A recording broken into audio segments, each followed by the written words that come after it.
Welcome back to Dado Field, home of the USC Trojans. And welcome back to the National Pitching Association's Pitcher Development Series. Today's topic, how to throw a curveball, how to throw it safely, how to throw it so it's absolutely nasty. You know, every pitching coach, youth level, high school level, college level, pro level, is always being asked, is it harder on your arm to throw a curveball? Is it harder on your arm to throw a slider? How many should I throw? How should I throw it properly? We're going to try to answer those questions for you today. And to help us along that journey, we have back the Trojan, Mr. House. Welcome home. Thanks, Gary. It's nice to be here. Tom, let's start with what we do know about throwing pitches. Okay. We do know that in every pitch we throw, no matter what kind of pitch it is, No matter what. after we release the ball, we turn palm out. Palms out. So that means in a fastball, we go from approximately facing the catcher 90 degrees Right. in rotation, in deceleration. Yeah. Pronation, external rotation. So if we do the changeup, it's even closer to being natural. Natural. In a well-thrown curveball, if I take a karate chop, which we'll talk about, Perfect. it goes from 90 degrees this way. Supination. We release the ball, it goes to 90 degrees the other way. And then what we see in youth curveballs or improperly thrown curveballs or sliders, we see kids twisting their arm this way, Right. releasing the ball, and then having to shift the motion from a twist this way to a twist that way and go 270 degrees. Gary, it's all about what you just showed. It's the twist and untwist that makes a curveball or a slider unsafe. It's why the medical community recommends don't throw a curveball till you're 15, 16 years old. Push it off. But as you and I are going to discuss, and as you know, other than not throwing it, how can you have the numbers and do it reasonably safe so a kid can gain some skill in it? It's your call. Yeah, and it's the twist then. It's the twist. It's all about the twist. So in a properly thrown curveball, we don't have much twist until we release the ball. Exactly. But in deceleration, we still do. Right. You still have more twist total, but at least it's not twisting on the way. Right. So it is harder on your arm then. It is harder on your arm. It's just biomechanically harder on your arm. Period. So if a coach is to ask me then, is it harder on your arm? The answer to that question has got to be yes. Yes, because in deceleration your arm twists twice as much. Right. The problem comes with this thing is that abstinence may be wonderful. But truth is, you know, I grew up with my son in a league which didn't allow curveballs. But if I looked over on the side of the field and I looked at them in the alleys and in the parks, they love making that ball spin. Yep. And so it seems to me we have a choice. I mean, if we can't stop them from throwing it, then we can either allow them to learn to throw it on their own or teach them to throw it properly. I say teach it to throw them properly and monitor the numbers of curveballs thrown. It's unfortunate, but you watch just a typical Little League World Series from Williamsport. You'll see as many breaking balls as you do fastballs. Therein lies another part of this problem with youth pitchers throwing curveballs and sliders. What do? It's the workload. Okay. I mean, we just a few minutes ago, you know, we're talking about a pitcher a while ago that we know, and a Division I pitcher, yes, who had problems with their arm. And we look at their sheets and they're throwing 75% slider/curveballs. Because they're getting people out with it at the expense of their health. Not a good thing to do.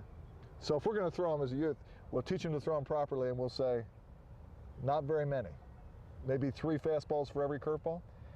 Here's the true numbers, and we'll just throw them out. You should throw your fastball, and these numbers come from Major League Baseball all the way down to the youth level. You should throw 60 to 65% of your pitches should be fastballs. 20 to 25% breaking balls. So what is that, a 3-to-1 ratio? You were pretty close. And your changeup, 50 to 20% of the time. So if you follow those guidelines, then you're going to be reasonably assured of not throwing too many in game conditions when the mound and the kid's strength and his mechanics aren't matching up. Now, before we talk about how to throw that curveball and make it really nasty and throw it with good health, the other question comes because a curveball is tougher to control. Yes. Takes more time, it's tougher, isn't it? Right.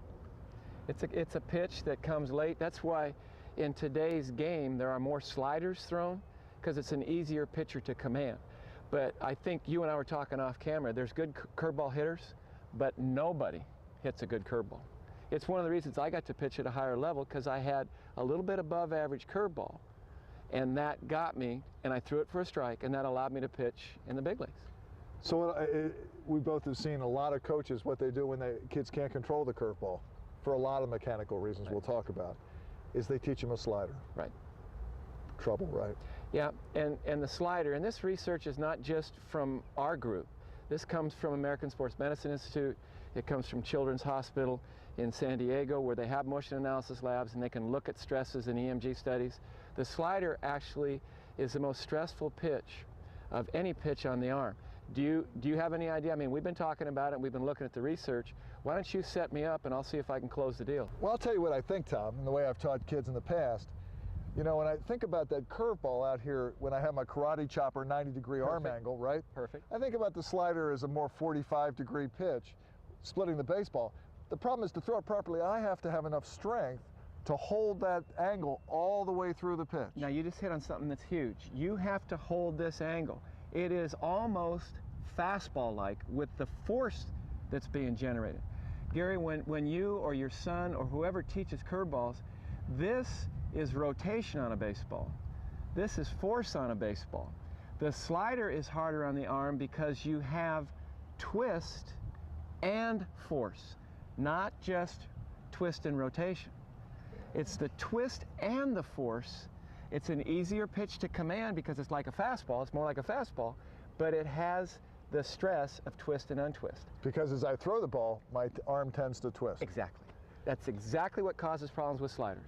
So would you say to me, as a dad, that if I've got a young little legger, I've got a pony legger, I got a kid beginning high school, stick with that curveball a long time before you start throwing sliders? If you stay with the curveball till you prove to yourself you can't throw it for a strike, and then go to the slider, that sequencing works way better than going right to a slider. Number one, for health, and number two, a slider is easier to hit than a curveball. We don't see curveballs anymore. And I tell left-handed pitchers, if you can throw a curveball for a strike, you will pitch 2 levels above what your talent dictates. Have a look. It's doable. But again, throwing it right, Gary, throwing it in the right numbers is what we're here for today. Okay, Tom, so let's get to it. I want to throw a curveball. I want it to be nasty. But I don't want to throw it at the risk of my arm. I want to throw it healthily. I want to throw it safely. And I want one of those yaks that... It'll get a big league hitter out right now. That's right. I want to see one of those that buckle the guys. So how do we do it? What we're after here is the same arm speed on every pitch you throw with different ball speed and movement. The same arm speed, but with different ball speed and movement. And it has to do with force through or rotation around. So what we're going to try to do with this curveball is create angle of wrist and forearm with thumb and middle finger squeezing the ball through the middle of the baseball. I've got one right here. All right, and we're going to create that angle the millisecond that your hands break. You're going to come out with curveball arm angle and deliver it with fastball arm speed. Now, fastball arm speed, but because you're throwing on the side of the ball and imparting rotation, the ball will be slower because you're not having as much force through it, and your break occurs in the fastball release point, so it looks like a fastball because of arm speed, but it becomes something else because of spin and the speed of not having force through the baseball. That's the key.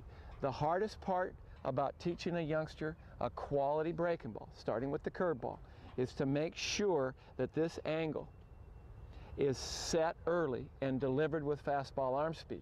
You're in my generation was taught to think fastball, throw curveball. The proper sequence is to think curveball and deliver it with fastball arm speed. Then you've got a chance for that nasty Von Ugly breaking ball, the one that will get you 2 levels higher than what you should talent-wise.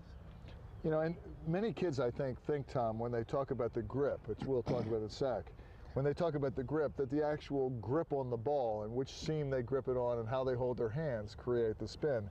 But I know that from talking to you, and I want you to talk about this a second, it isn't the grip so much as it is the arm angle. Can you hold that for me? It's the angle of wrist and forearm, and we won't even put the ball in it yet.